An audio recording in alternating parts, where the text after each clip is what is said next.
Good morning. Look at those two. Welcome back to Morning Live. Looking for the perfect toy for a child or for the child who never grew up? Bounty Hunter Toys is here to look at what will take you back, way back, to lots of fun, your memories for the old and the new and the child in us. We have Michael here with us, and nice to have you back on the show. Thank you. Thank you. It's amazing. I just walk up to the table and it takes you back. Right away I kept, holy, pound puppies. Remember pound puppies? But you say you get this reaction all the time in the store. Every day somebody freaks out over something else in the store. Whether it's a Pound Puppy, Star Trek, Nintendo, Mork, Slimer, they're always just amazed to see something from their childhood sitting on a shelf in the store. How do you find all of these? I don't really look for it anymore. It kind of finds me. You. We're on Ottawa Street and it's a very heavy foot traffic area, so a lot of people walk in and they're like, oh, we have this in our basement. You buy it? I'm like, yeah, we do. It's the only way we stay in business is if people bring us their old toys. Right. And they've brought us a lot of toys this past month. I mean, a lot. A lot. I'm sure I've paid for a lot of presents under trees this year. But you know what's so great about these is it creates that it's nostalgic and it brings you back. And as we mentioned right off the top of the show, it's not just for kids. It's not, some parents are reuniting their kids with, say, Strawberry Shortcake Doll that we all remember smelled so sweet. Love to smell of her hair. But it's also for the parents. Like sometimes it's just a collector keepsake for them. It is. Years ago, a friend of mine was buying superheroes for his kid. His kid was only 6. And he's just buying them and putting them up on the wall in his kid's room. And eventually his kid grew up a bit. He's 16 now, and he's like, well, I need to sell them. I'm like, well, why does he want to sell them? He's like, well, I'm keeping half of them. So they weren't really just for his kid, they were for both of them. Of course. Yeah, obviously. Of course, it's a shared collection, right? Yeah. What are you seeing the most of right now in your store, or most requested perhaps? Well, because Star Wars comes out next week, Yeah. we are going through a lot of Star Wars product. Everyone's getting nostalgic for the old Star Wars stuff again, obviously. But wrestling's always big. It's always been one of our best sellers. Wrestling, really? It's not available anywhere. It's Walmart and Toys R Us have it, but they don't have a lot of it, and we've got over 100 different figures at any given time.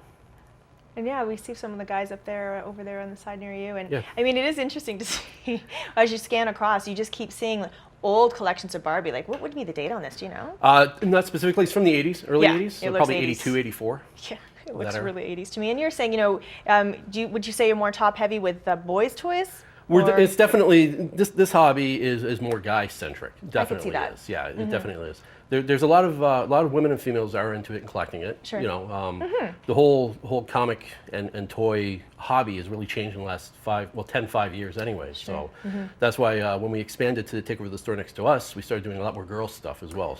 Girl, I don't like the term girl stuff, but we did more Barbie stuff and Strawberry Shortcake, ponies, stuff like that. Right. Just as we go below that Barbie, we need to show these. I actually got a pair of roller skates for Christmas when I was a kid, and it happened to be a green Christmas, so I was out on the street sporting them. I'm going to hold this one up. These are Smurf ones, so come on now, look at those. How cool would you be wearing a pair of those in your neighborhood? As you mentioned, unfortunately, they're too small for me. Yeah. And there's Mork right beside him. Hey, Mork, look at that guy. And down here, I want to show this car right here. And you said everybody picks this up. I've been in the hallway today waiting to come on. Everyone's been picking it up, reminiscing about it. Look at them, we know them. And this car has quite the value on it. It's about $100. Yeah, in that shape. It's actually got a cracked windshield. It should be worth a little bit more. Oh yeah. That's from them really, It's because it's taking such good care of them. I mean, stickers are still on it. The Batman and Robin are still inside it. Oh, it's fantastic. People must get so excited to come into your store, and again, it's a flashback, but we're probably excited when you see movies kind of return, remakes happen, because it sort of brings all this stuff back to the forefront. It does a bit. Like with the new Turtles movie that's out, there's usually resurgent turtle interest. People are looking for turtle stuff.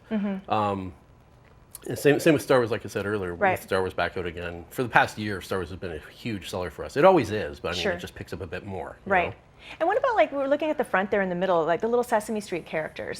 So, what are we looking in terms of those? Like, what's the value for people there? Well, the figures for Sesame Street Fisher Price specifically, the figures go an average of $5 a piece. Yeah. Sometimes a little bit more. There's some guys that are very hard to find. Yeah, some of them are really old, right? Yeah, I actually brought the whole playset. I just ran out of room for it. But we've got the whole Sesame Street playset. It goes for about $100 when it's complete. And that's the thing. When you have a show that's been on that many years, you're getting a lot. Yeah, and that's the thing. It's not like it was just a flash in the pan. Yeah, exactly. Like Sesame Street's been on I don't even know how long. I'm 40, so I mean, Yeah, it's been on since I was a kid. Exactly, yeah, you it's know? 40-something years for sure, Yeah, right? yeah. So, well, people can find you, as you mentioned, on Ottawa Street here Yep. in Hamilton, and you're always taking just walk-ins, people coming in and... If people just bring stuff in, they can give us a call. We're at 118 Ottawa Street North, and yeah, we're looking for any kind of toys that you have, video games, anything collectible. Okay, and video games as well. Oh, video games, especially Nintendo. Nintendo is huge right now. We go through so many video games. Really? So many, Nintendo? Yeah. Same with Okay. old comics, too. Lately, there's been a big surge of first appearances. So first appearance of like Black Cat and stuff Right. like that. Okay, all right, and if you think this is exciting, the store is even more exciting, right? People can Yeah. come in and you'll probably spend hours in there. Big kids and little kids. Little kids. And you probably find people coming in for looking for something for somebody and end up walking away with something for themselves. It happens a lot. Just It a little does. something to put on the desk at work, right? Yeah, yeah. Thank you, Michael, for coming in. Thanks. Fantastic. We love this stuff. We're going to be back with more Morning Live right after this quick break.